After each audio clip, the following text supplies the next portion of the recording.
હવે એને આ રીતે પકડવાના છે પેપર નેપકિન થી. થોડું ગરમ લાગે છે પણ એકદમ જ ઢીલું હોય છે એટલે છૂટું પડી જાય છે તરત જ. એકદમ આરામથી છૂટું પડી હા, એટલે એને પકડવા માટેની ખાલી જગ્યા જોઈએ છે બસ.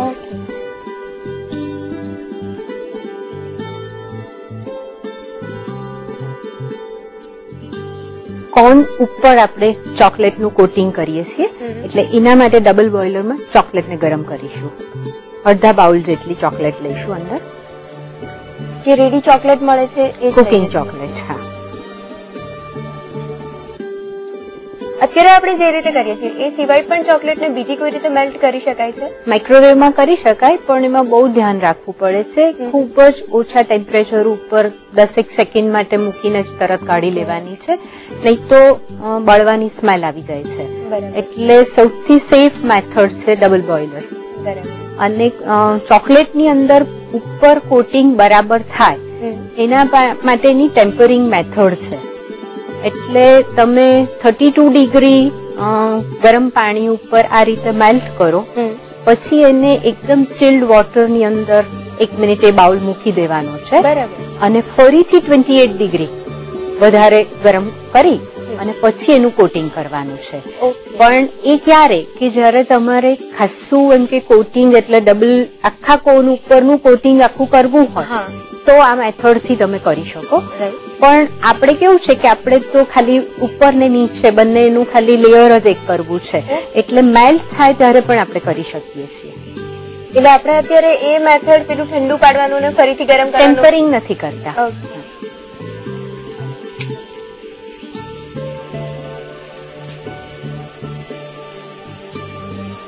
જો ચોકલેટના ગ્રેન્યુલ્સ મોટા હોય અને માઇક્રોવેવમાં મૂકીએ તો ગ્રેન્યુલ્સ ઓગળે નહીં પણ બળી જાય.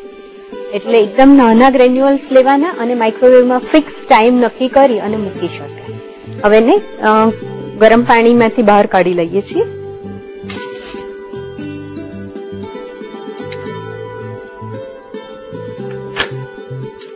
કોર્ન ઉપર ચોકલેટનું કોટિંગ કરીશું.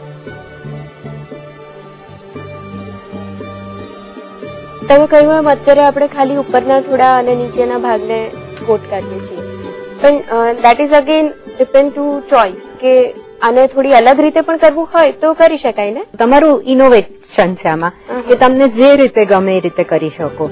અને બાળકોની પાર્ટીની અંદર કરવું હોય તો એને ફૂલ આખા ચોકલેટમાં ડીપ કરી દો તો પણ સરસ લાગે.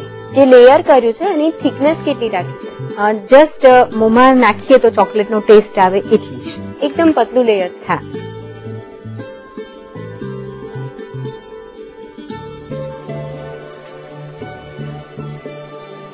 હજી જો આમાં કઈ આપણું જાતે ઇનોવેટિવ કરવું હોય તો થોડીક વ્હાઈટ ચોકલેટને પણ આ રીતે મેલ્ટ કરી અને એનું પણ ઉપર ડિઝાઇન તમે આપી શકો. વચ્ચેના ફિલઅપની અંદર પણ વ્હાઈટ ચોકલેટને એડ કરી શકો.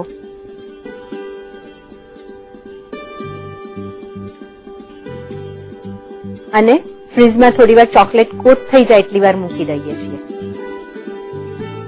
ફિલિંગ તૈયાર કરીએ કોનનું. ક્રીમ લેવાનું છે 1 બાઉલ,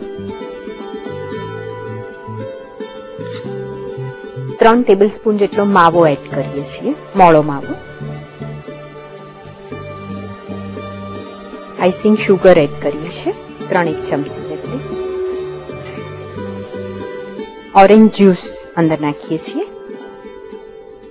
તજનો પાવડર 5 ચમચી એને મિક્સ કરીશું.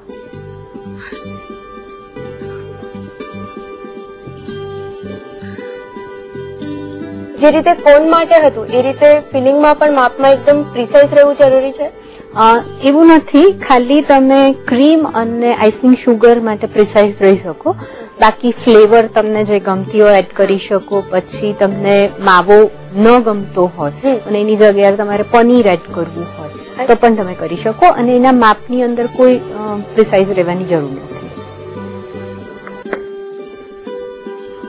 અને જે ઓરેન્જ ફ્લેવર માટે ઓરેન્જ જ્યુસ લીધું છે આપણે, તો બીજી કઈ ફ્લેવર આ ટાઈપની ડિશમાં સારી લાગે છે? ચોકલેટ સાથે એક તો સ્ટ્રોબેરી સારું લાગે છે. પછી બીજું તમને અવેલેબિલિટી ઉપર છે. તમને પાઇનેપલ ગમતું હોય તો તમે પાઇનેપલ લઈ શકો. સૌથી બેસ્ટ સ્ટ્રોબેરી ચોકલેટ અને ઓરેન્જ ચોકલેટ, એ બે ફ્લેવર એકબીજા સાથે મર્જ થઈ જાય છે.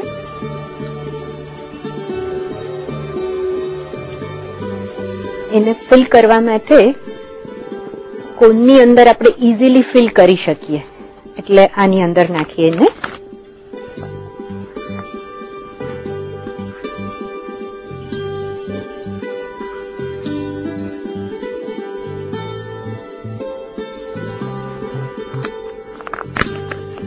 આ પ્રમાણે ફિલ કરીને તૈયાર છે. કોનમાં ફિલિંગ કરીએ. ચોકલેટનું પેલું નીચે જવા દઈશું.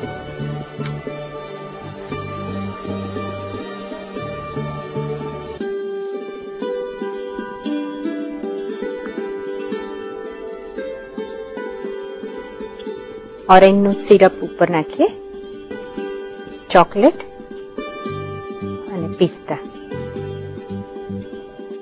ને સર્વિંગમાં લઈએ.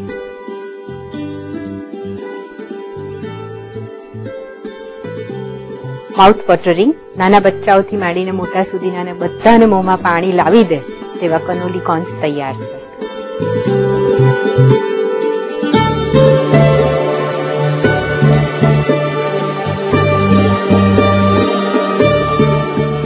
આ રેસીપીથી તો તમારા કિડ્સ તમારા ફેન થઈ જશે. તો રીત લખી લો.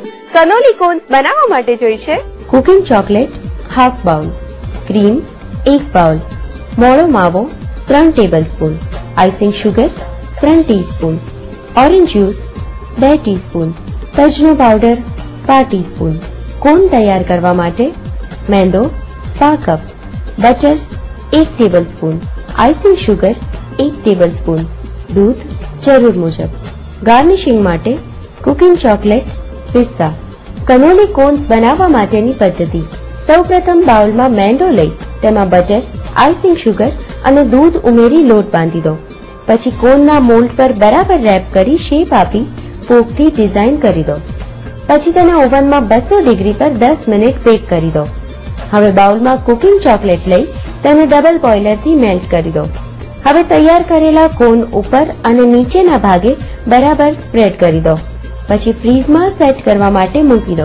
હવે બાઉલમાં ક્રીમ લઈ તેમાં મોળો માવો, આઇસિંગ શુગર, ઓરેન્જ જ્યુસ અને તજનો પાવડર ઉમેરી બરાબર મિક્સ કરી દો. પછી તેને પાઇપિંગ બેગમાં ભરી હવે કોન લઈ તેમાં ચોકલેટના પીસીસ મૂકી ઉપર પાઇપિંગ બેગમાં ભરેલું સ્ટફિંગ કોનમાં ભરી ઉપર ઓરેન્જ જ્યુસ, ચોકલેટના પીસીસ, પિસ્તા ભભરાવી સર્વિંગ ગ્લાસમાં લઈને સર્વ કરો. તો તૈયાર છે કનોલી કોન્સ. બીજી રેસીપી કઈ છે, હિટ છે કે સુપર હિટ, એ પણ જાણી લઈએ.